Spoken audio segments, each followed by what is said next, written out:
lot of my friends are pregnant. Oh, Yeah. a lot of them. There's like, so I have a close group of friends, and like almost one after the other, they've announced that they were pregnant. So they're like Oh, all wow. due soon. So when I was talking with one of my friends, she was wondering, she's got some back and shoulder issues and whatnot, and it's starting to ramp up a little bit as the due date becomes a little closer. Sure. And she was wondering, well, what's the correlation between that? Is there anything I can do to improve that? How does my posture ultimately affect pregnancy? And the way I described it to her, the child is being born on essentially a bowl. And it all kind of lumps back to this hip affect neck, right?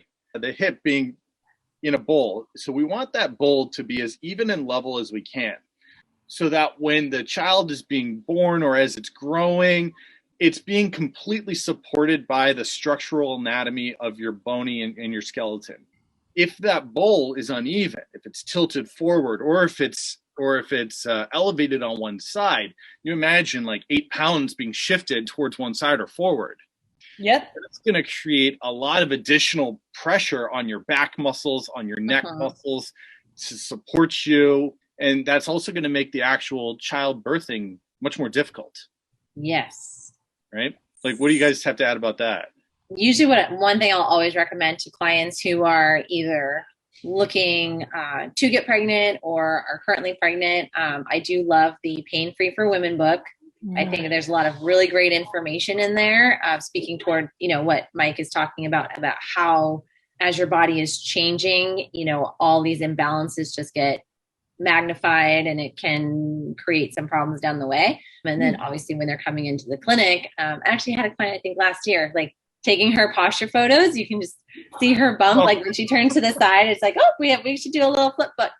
And then I think we just had a slew of a few of our therapists just had some babies. I think a gal in New York had a little one, and then over in Atlanta, one of the therapists is expecting a baby there.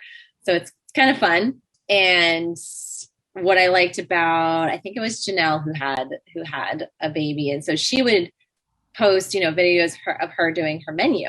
And obviously we're going to be limited the bigger that we get. Obviously we're not laying on our stomach. Not everybody can lay on their back for an extended period of time. So you do need to work within what you have. But as your baby is developing and you feel that weight being pulled forward, there's a couple things. I know Mike talked about like the unevenness in the pelvis. If that is there first, that's going to be over exaggerated. So you can definitely get some back pain there. So just trying to keep that as symmetrical and neutral as possible is a huge help. One, just for comfort, it definitely helps the baby to sit in a better position as well. If you've got one hip that's a little higher, that might be a little more scrunched on one side. Yeah. And then also with delivery as well. I think, Emily, you might remember this as well. I think it was Zach up in the Seattle clinic when his maybe first or second was being born. Yes. So his wife, I hope it's okay, I'm sharing their stories, but his wife had, the baby was being a little bit stubborn. So she interlocked her hands behind her head, pulled the elbows back, walked around. Because of how the shoulders and the hips are connected, it actually dropped her pelvis to make it more neutral and paved the way for a lot smoother delivery. As opposed to, getting in for a C-section or, something emergency. So it was just something that they tried, not saying it, is 100% the fix for everybody, but and what I tell my clients who are pregnant is, this is the ultimate sport that you're going into. And you want to train your body as best as possible. That's the nutrition, that's the hydration, but then that's also the level of function. You want to be as functional as possible before this, marathon really kicks off. Oh my goodness. The ultimate sport. The ultimate sport. Absolutely. And I actually have a client who's pregnant now and is due next month. And what's interesting is when you address the posture, and maybe I should even say, when I'm working with this client, her tendency, this right hip just totally elevates. And she does, I believe she's a software engineer. I mean, she's sitting at a computer, right? And she gets pretty uncomfortable. And then this right hip is usually elevated when I see her.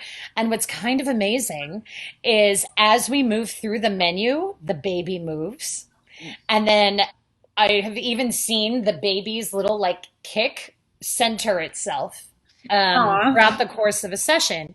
As that hip comes down, and we're able to also her knees become less valgus, which means the femur or the thigh bones, they'll be adducting. The knees will be coming toward the midline, and your ankles are outside the midline or outside the line of the knee. So it's not like you're necessarily knock-kneed per se, but drifting toward that way. When her knees become more neutral, think about how much you've opened up the inner thigh and hip muscles, and her pelvis has the room to become more neutral. She's, of course, so much more comfortable, but so is the baby, most likely, because then it starts like moving around. It's kind of amazing.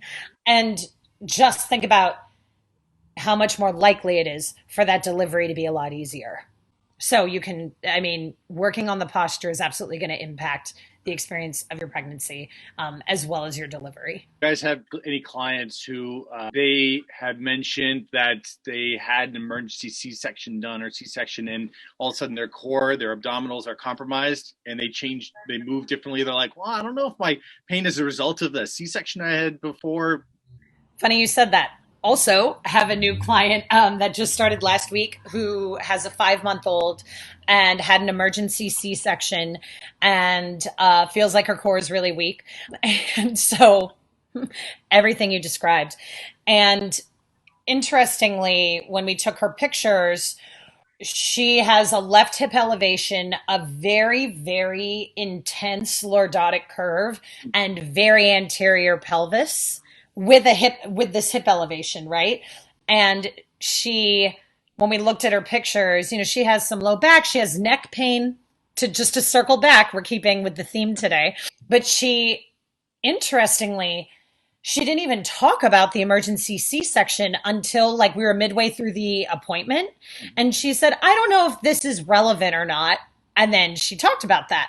And when you think about these posture photos, I want to be careful to not like this is not about placing blame on the mother, by the way, because all of us are carrying asymmetries and you're dealing with so much and your body is changing, your pelvic position is changing. So I definitely don't want to be like, well, your posture is why this was your experience. I mean, like, everyone is doing the best they can. But I think it was empowering, I will say, for her to kind of connect the dots because she didn't know why she was having an emergent. She didn't know why it was so difficult for her daughter to exit the scene and enter the human earth world, right? So she was like, why? I don't know why this was so difficult. And so it was empowering for her to go, oh, my hips were probably like this to begin with.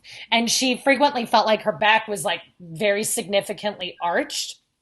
And so addressing that, she's starting to go, this could be why. Because the baby, I guess, like dropped, but wasn't able to come out. So we're addressing these things now. Yeah, and I would also add on to that, even just the mechanism of a C-section. I mean, they're literally opening you up. Like they're going to put a little... Yeah, they're cutting your muscles. They're cutting your muscles. And it's very similar, not very similar in that it's, a same type of surgery. Obviously, they're very different. But the old way that they used to do hip replacements, you would go in for a hip replacement, and because they would cut the muscle rather than just pop it out of its socket, you were in, and some of our older clients who had hip replacements maybe 15 plus years ago. A vintage hip replacement. Yeah, a vintage replacement was do not bend past 90 degrees. You don't, there's certain restrictions, like you're never going to do this again because they have cut the muscles, and no matter how well they stitch it up, the muscle has lost its stability. Now, similar to a C-section, they've cut against the muscle fibers. So your ab muscle fibers go this way. They're cutting this way. And, they're going to stitch you up and do all that stuff.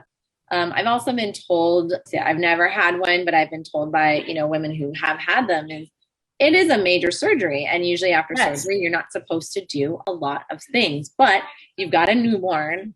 You are the one that's going to be feeding the baby, you know, at the end of the day, like that comes from you. So you're going to have a lack of sleep, not great for healing.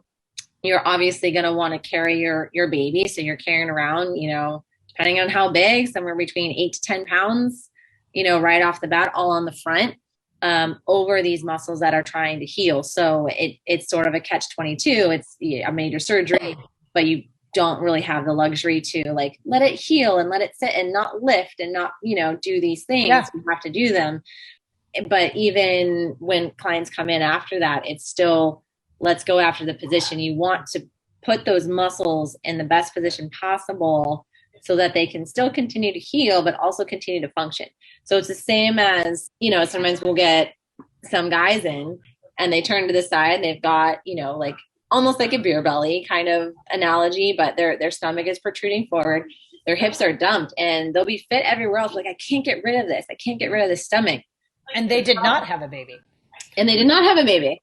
So when we're talking about that pelvic position again, your ab muscles attach on that front part, the very front part of your pelvis. And when they're being pulled this way, they're just stretched constantly. So there's no ability for them to shorten. In order for a muscle to work, it has to lengthen. It also has to shorten. So putting that pelvis in a position to where now they can actually contract can be a really, really big game changer. Absolutely. For, you know, getting your body back, you know, essentially for actually getting those muscles to fire so they can actually work a lot better. So that way, you know, for future pregnancies, you're in a better position, you're in a better function than you were coming out of the last one. Yeah. And I do want to add, not super posture related, but very much experience related.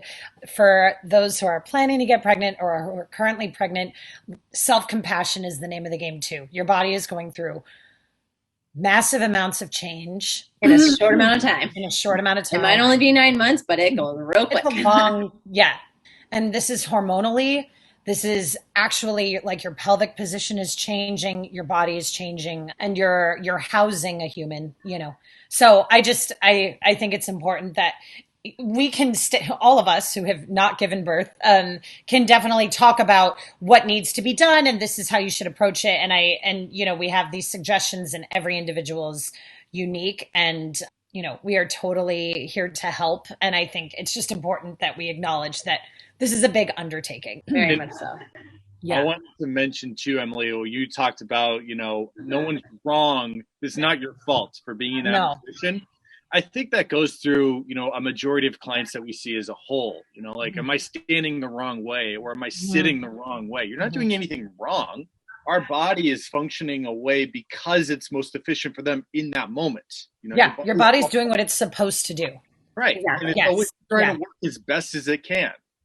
The way these differences are existent because of the imbalances that we form over time through repetition or through certain positions. And we go into those positions through necessity, like I need to eat, I need to drive, I need to do these things, or through activities that we enjoy. Like, I mean, am I wrong for playing hockey goalie all the time? Right. Like, you're not doing anything wrong. It's just, you know, as long as you have that awareness, okay, it can get better and I can take steps to improve my position. That's what's most important. 100%. Yeah. And that's why I think a lot of people who are pregnant end up getting like sciatica and things like that. Like this, this totally ties back to there's probably a hip or pelvic asymmetry that is totally within your power to address. And then the benefits are far reaching, like beyond helping you not have sciatica whilst carrying a baby. It also is going to help the delivery process and the comfortability of, you know, of the baby as it's growing and things like that. Yeah.